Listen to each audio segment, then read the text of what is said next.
You're listening to Personal Demon, a YA horror series set in a mysterious town in upstate New York, where horrors crawl out of the shadows and friendly faces wear fangs. In the upcoming episode, when their plan goes awry, Glen starts to realise that Braran might be playing him, and Norah's night goes from bad to worse after accidentally revealing her fatal mistake to the wrong person. So, turn out the lights, put your headphones on, because you're about to enter Hogarth.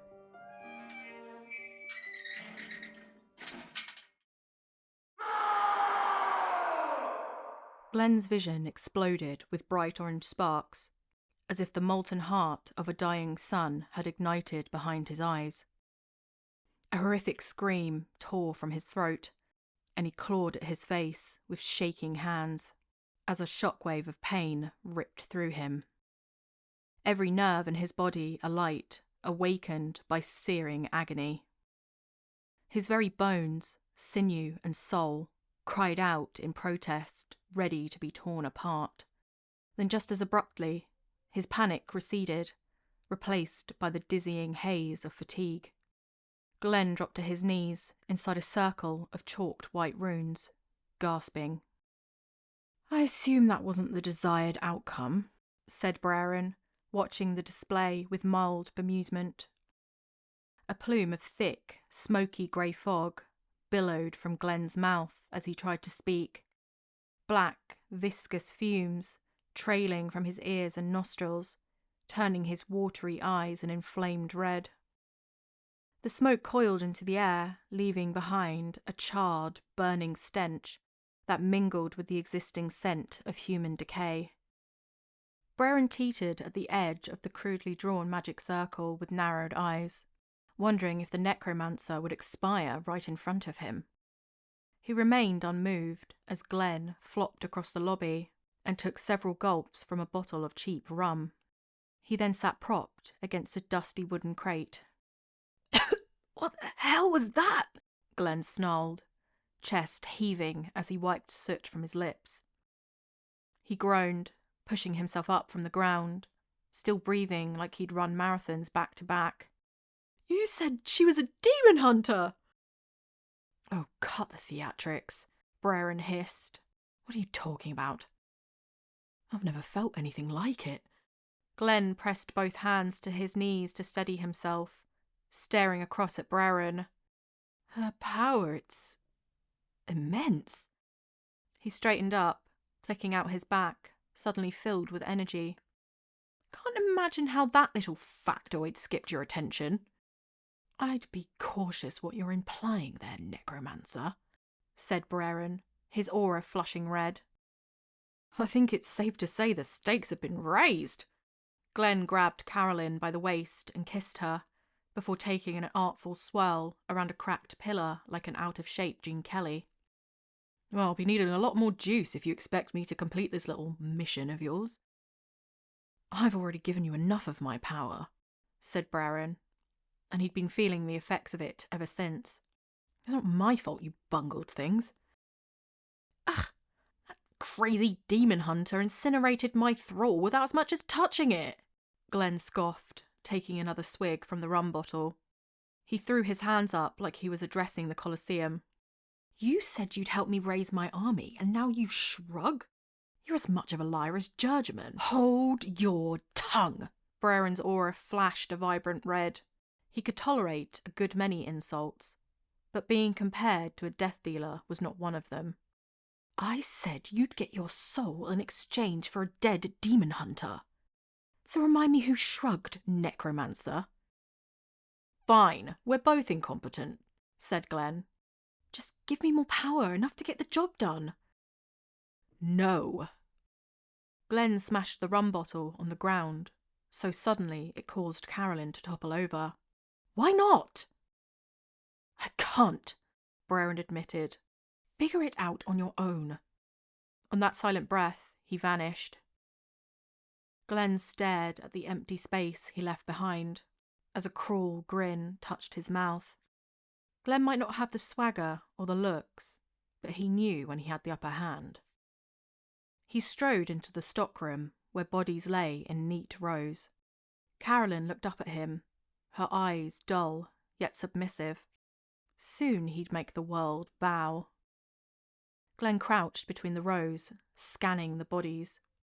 His soldiers, all waiting to be taken out of their boxes.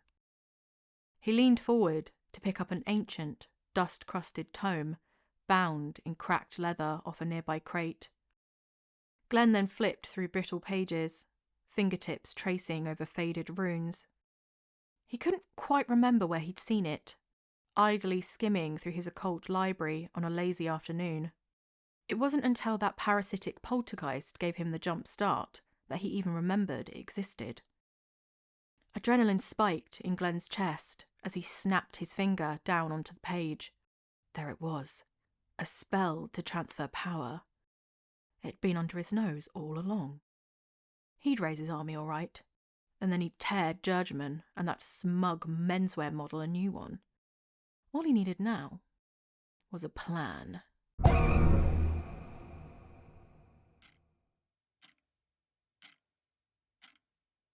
Norah crept down the stairs with a light step, yet each creak of the floorboards underfoot jabbed at her like an accusation. Her skin felt raw, tingling like ants were crawling over it. The blisters from her scalding shower would be healed by morning, leaving no sign behind. Her damp hair clung to her cheeks, dripping onto the ugly carpets as she made her way through the dark house with neither rhyme nor reason. Standing still wasn't an option. She tugged at the sleeve of one of her mother's old hoodies, which were pulled down over shaking hands. Hands that only an hour ago had been slick with blood. Paul's face flashed through her mind, sending a jolt through her body, like someone had ripped their nails across the surface of a chalkboard. The more she tried to force the images down, the more they swirled around her inner world, sending her thoughts into chaos. A siren howled in the distance, slicing through the suburban silence. Norah froze mid-step, terrified that at any moment blue and red lights would flicker through her grandmother's greying net curtains. How could she leave his body out there on the field? They had to know what she did by now. Norah crouched down, holding her head as she tried to stifle the shrieking inside her mind. "It's okay, my baby. You're safe now." Norah glanced up to see her mother setting the dining table. She was dressed in her favourite blue sundress, the one with the coffee stain on the collar. Her hair was pinned back, freshly brushed, and she looked serene, despite her neck being torn open like an envelope, dripping blood on the nice white china in her hands. Norah covered her face. "You're not here. You're just a hallucination." Mary's lips curled down and she shrugged, continuing to set places for imaginary guests around the dark wooden table. "You say such cruel things, my darling," she said. Mary had a light step, twirling around the room as she smoothed a phantom wrinkle from the tablecloth. She gasped, pointing at Nora's hands with cartoonish wide eyes. "I told you to wash your hands before dinner." Nora's hands were once again caked in blood, dripping through her fingertips and pooling on the ground. She tried to wipe it away, but the blood kept flowing. Mary's head snapped sideways, causing her neck to crack, her pristine appearance returning to its previous muddy fury. "You never listen to me." Mary wrenched Norah up by the wrists. "I told you you couldn't handle this. Now look what you've done." "You're not real," Norah yelled, trying to drown out her mother's voice, but it didn't help. Mary dug her nails into the flesh of Nora's arm, smashing her backwards into a heavy Welsh dresser. "You've always been a selfish, reckless girl." "That's not true," Norah sobbed. Norah tried to push her mother away, but she was too weak. "Why couldn't you just tell me where I come from? None of this would have happened if you just told me." "You don't deserve answers. You're a nasty, evil thing that never should have been born. Stop it! Norah wailed, feeling black smoke crawling up from the depths of her body to fill her eyes.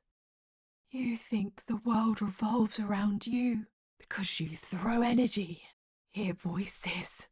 Mary wrenched her hand through Norah's hair, forcing her backwards. You killed those people. You're a menace. I didn't mean to, Norah screamed. But you did it anyway, because deep down, you like it. The fire, the chaos. Norah's pulse spiked, and with it, so did the room. Chairs flew, crashing into the walls like a twister had ravaged through it. The dining table split down the middle with a horrible crack, sending forks and knives clattering to the floor. Am I interrupting something? Norah screamed, sending a chair hurtling across the ground and landing near Braran's feet. He studied it in that sleepy-eyed way of his and sighed.